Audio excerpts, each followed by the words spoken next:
तो आज हमारे किचन में बनने जा रही है बहुत ही टेस्टी और साल भर तक चलने वाले आलू और साबूदाना के पापड़। एक कटोरी साबूदाना से बहुत सारे पापड़, ढेर सारे पापड़ बनकर तैयार होते हैं और ये 30-40 पापड़ बनकर तैयार होते हैं। आप देख सकते हैं ये अपनी साइज से एकदम डबल हो जा रहे हैं पापड़। तो इस तरह से हम पापड़ बनाएंगे और ये देखिए बहुत ही ज़्यादा क्रिस्पी और अंदर से सॉफ्ट और बाहर से क्रिस्पी पापड़ ये बनकर तैयार होते हैं। तो इन्हें बनाने के लिए हमें चाहिए साबूदाना। तो साबूदाना को हमने लिया है, मीडियम साइज़ का साबूदाना लेना है, बहुत ज़्यादा बड़ा नहीं लेना है और बहुत ज़्यादा छोटा भी नहीं लेना है। तो साबूदाना के पापड़ बनाने के लिए मैंने इसी साबूदाना में से एक छोटी कटोरी में साबूदाना ले लिया है और इसे हम डाल देते हैं भीगने के लिए। तो पहले हम 2-3 पानी से हल्के हाथों से इसे धो लेते हैं ताकि इसके बाहर जो डस्ट रहती है और जो गंदगी रहती है ना, वो सारी गंदगी निकल जाए और साबूदाना भी अच्छे से साफ़ हो जाए। तो यहाँ मैंने अच्छे से धो लिया है साबूदाना को। अब साबूदाना सोक करने के लिए इसमें हम पानी डालेंगे। तो पूरा 1 कटोरी साबूदाना में हमें 1 कटोरी पानी नहीं लगेगा, थोड़ा-सा पानी हम बचा लेंगे। तो 1 कटोरी पानी लिया है मैंने, लेकिन थोड़ा-सा पानी मैंने इससे बचा लिया है। और यहाँ हाथ से अगर देखें हम तो बिल्कुल बहुत थोड़ा साबूदाना के ऊपर थोड़ा-सा 1 सेंटीमीटर ऊपर हमारा पानी रहना चाहिए।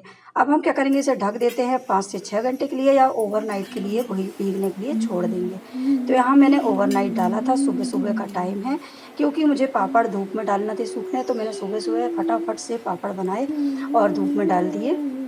यहाँ साबूदाना की तैयारी तो हो गई है, अब हम तैयार कर लेते हैं आलू। तो एक बड़े साइज़ का मैंने आलू ले लिया है।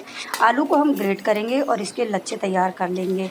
और इसे ग्रेट करने से क्या होगा, आलू में जो हमारे साबूदाना में ना एक-एक साबूदाना में आलू के जो पीसेस हैं अच्छे आएंगे और बहुत अच्छे लगते हैं इसके पापड़। तो इस तरह से पहले हम इसे ग्रेट कर लेते हैं, इस तरह से इसके लच्छे तैयार कर लेते हैं।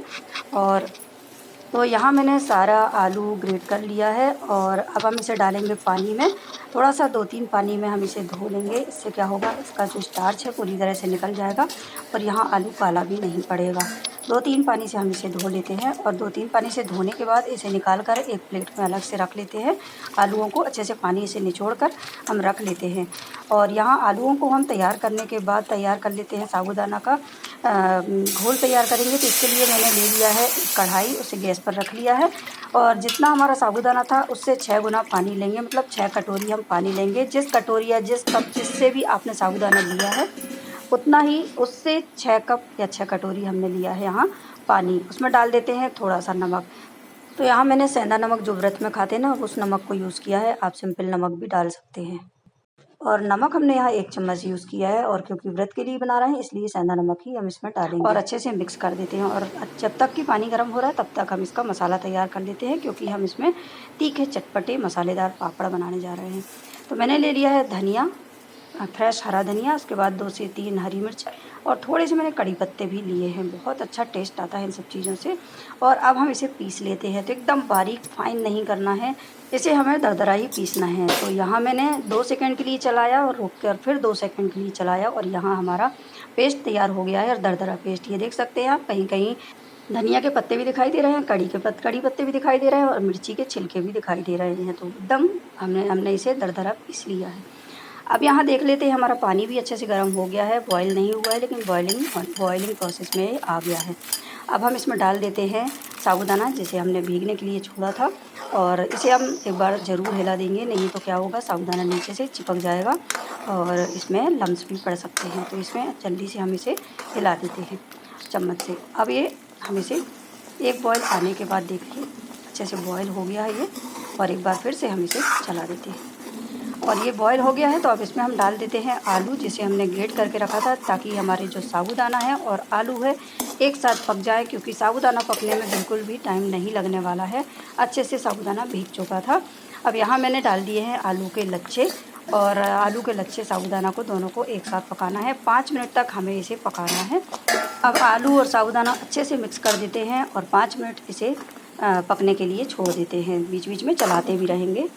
यहाँ साबूदाना पकते पकते 5 मिनट हो गया है और अच्छे से गाढ़ा हो गया है, जैसे कि ट्रांसपेरेंट वाला ग्लू आपने अगर देखा होगा तो बिल्कुल वैसा ही दिखाई दे रहा है। एकदम ट्रांसपेरेंट साबूदाना हो गया है और इसका पानी जो है वो भी ट्रांसपेरेंट हो गया है।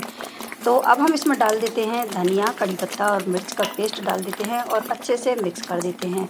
और यहाँ अच्छे से गाढ़ा हो गया है साबूदाना और थोड़ा सा इसे हम और पकाएंगे ताकि जो हमने डाले हैं ना पत्ते वो भी थोड़े से पक जाएं। और 1 मिनट तक पकाने के बाद इसे हम इसकी गैस को हम बंद कर देंगे ताकि ये थोड़ा सा ठंडा हो जाए। इसके बाद हम पापड़ बनाने चलते हैं। ये देखिए मैं आपको दिखा रही हूँ कितना ट्रांसपेरेंट हो गया है ये।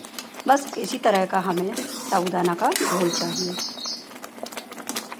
यहाँ देखिए मैं आपको चेक करके दिखा रही हूँ। एक प्लेट में जब हम इसे डालेंगे ना तो ये बह नहीं रहा है। जैसे कि पानी के कारण जब चीज़ें बहती हैं ना तो बिल्कुल भी ये बह नहीं रहा है, खिसक रहा है लेकिन बह नहीं रहा है। बस इसी तरह का हमें पेस्ट चाहिए।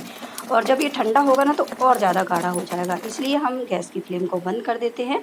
साबूदाना यहाँ अच्छे से पक गया है और साबूदाने को थोड़ा सा ठंडा होने देंगे।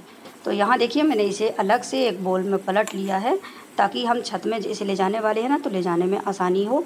और अब हम चलते हैं छत में। इसके पहले मैंने एक पॉलीथीन ले लिया है मैंने, जिसमें हमें साबूदाना के पापड़ बनाना है। पॉलीथीन को अच्छे से धोकर साफ़ कर लेंगे और उसे हम ग्रीस कर लेंगे। तो यहाँ ले लेते हैं तेल और कॉटन ले लिया है मैंने। तेल एकदम साफ़ सुथरा लेना है क्योंकि हम ये फास्ट के लिए बना रहे हैं। कोई भी फास्ट में या कोई भी मेहमान हमारे यहाँ आता है तो इस तरह की चीज़ें जब रहती हैं ना घर में तो फटाफट से सेक कर हम दे सकते हैं स्नैक्स के तौर पर। अब मैं आ गई हूँ छत पर और छत में एकदम खिली खिली सी धूप है लेकिन गर्म बिल्कुल भी नहीं है, बहुत अच्छी धूप लग रही है।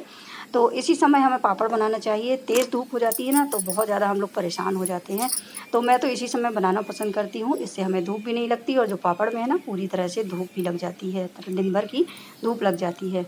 जितनी जल्दी हम इस तरह पापड़ बना लेंगे उतनी जल्दी हमारे लिए भी अच्छा रहेगा और पापड़ भी अच्छे से सूख जाएंगे। तो अब मैंने यहाँ ले लिए हैं चूड़ी और चूड़ी में हम पापड़ बनाएंगे तो क्या होगा, एक से साइज़ के पापड़ बनेंगे, ना कोई छोटा बनेगा ना कोई बड़ा बनेगा।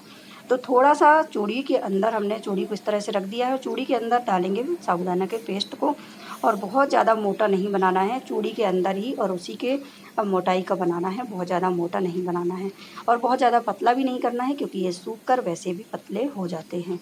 इसी तरह से देखिए हमें सारी चूड़ियों में पापड़ का जो पेस्ट है उसे डाल देते हैं।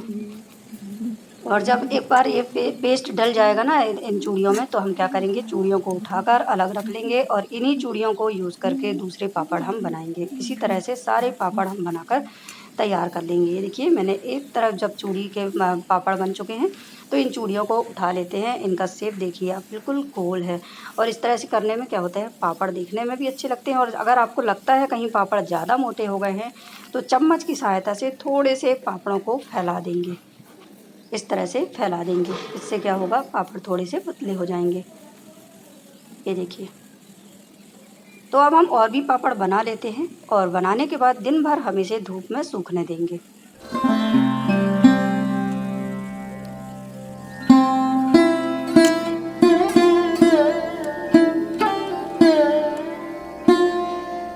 थोड़े से पापड़ों को सूखने देते हैं, इसके बाद मैं आपको दिखाऊंगी कि उन्हें कैसे पलटना है। और यहाँ 4 से 5 घंटे के करीब हो गए हैं। पापड़ अच्छे से ऊपर से तो सूख गए हैं लेकिन हम इन्हें पलट देते हैं। इससे क्या होगा, पापड़ नीचे साइड से भी अच्छे से सूख जाएंगे और इन्हें सूखने में बिल्कुल भी टाइम नहीं लगेगा। तो धीरे धीरे से हम इस तरह से इसकी स्किन जो साइड में सूख गई है ना उसे निकालते जाएंगे। आसानी से निकल जाती है ये और ध्यान से निकालना है क्योंकि साइड में जो स्किन रहती है ना सूख गई है, कांच जैसी कट जाती है कभी कभी हाथ से। बहुत केयरफुल होकर हमें निकालना है इसकी स्किन को। और धीरे धीरे चारों तरफ से जब हम इसे अच्छे से खोल लेंगे ना इस तरह से, तब हम इसे इस तरह से निकाल लेंगे। ये देखिए बहुत आसानी से निकल जाती है और इस तरह से करना ज़रूरी है।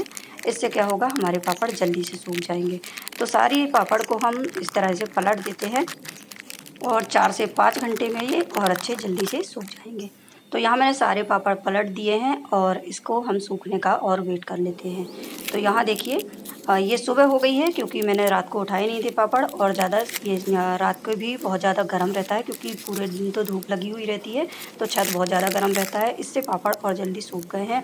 और सुबह के कम से कम ये 10-11 बज रहे हैं तब मैं पापड़ को देख रही हूँ। और अब मैं पापड़ को उठा कर ले आई हूँ ऊपर से और पूरी तरह से पापड़ सूख गए हैं। और ये पूरे दिन 24 घंटे में पापड़ हमारे सूख जाते हैं। ये देखिए अच्छे से पापड़ सूख गए हैं। अब मैं इन्हें आपको तल कर दिखाती हूँ। तो यहाँ हमने तेल को अच्छे से गर्म कर लिया है और आपके सामने मैं इसे तल कर दिखा रही हूँ। पापड़ अपनी साइड से जितना हमारा पापड़ सूखा हुआ था ना, उससे डबल हो रहा है और बहुत ही ज़्यादा खस्ता पापड़ ये बनकर तैयार हुआ है। ध्यान रहे तेल अच्छे से गर्म होना चाहिए, नहीं तो पापड़ क्या होंगे, अच्छे से सिकेंगे नहीं और जो इनका साइज़ है ना वो भी नहीं बढ़ेगा। तो ये देखिए, एक बार हमने सेक कर फिर पलट कर दूसरी बार फिर से पलटना है इसे और यहाँ पापड़ तैयार हो गए हैं। तो आप भी अपने घर में इस तरह से पापड़ बना सकते हैं और साल भर के लिए इसे सेफ रख सकते हैं। कोई भी फेस्टिवल रहता है, हमारे व्रत रहता है, तो ये व्रत वाले पापड़ हैं। मैंने इसमें सेंधा नमक डाला हुआ है। तो बस इसी तरह से आप भी अपने घर में ज़रूर बनाइए आलू और साबूदाना के पापड़ और मेरे चैनल को लाइक, सब्सक्राइब एंड शेयर ज़रूर कीजिए।